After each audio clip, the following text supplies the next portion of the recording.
Hey, good afternoon, guys, and welcome to another episode of the Grind Podcast. I am your host, Chris Clothier, joining you from Memphis, Tennessee.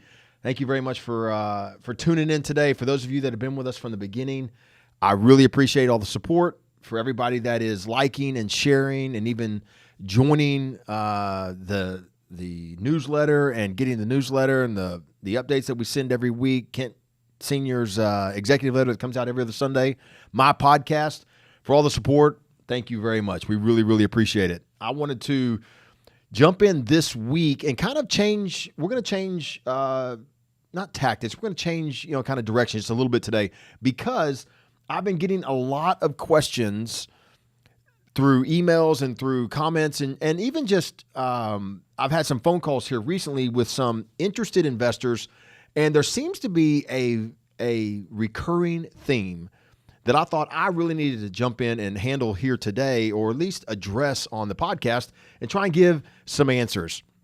The questions that I'm seeing right now, we've got a changing environment out there for real estate investors today. And so since so many entrepreneurs I know, they invest in real estate, it just makes perfect sense for me today to jump into something that's on everybody's minds, and it is about cash flow.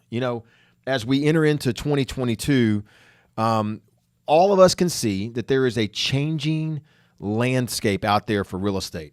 The challenge for investors in buying high quality, single-family investment properties, it's there. It's very real. It's not that there's a lack of property. While there's a small, we'll call it a supply issue, because it doesn't feel as if there is as much property out there as there has been in the past, which that's a real thing. But also, in the middle of this lack of supply, demand is absolutely going through the roof. And investors are finding it harder and harder to kind of figure out, how do I know that this is a good property? How do I know that this is a good investment? How do I know this is going to be a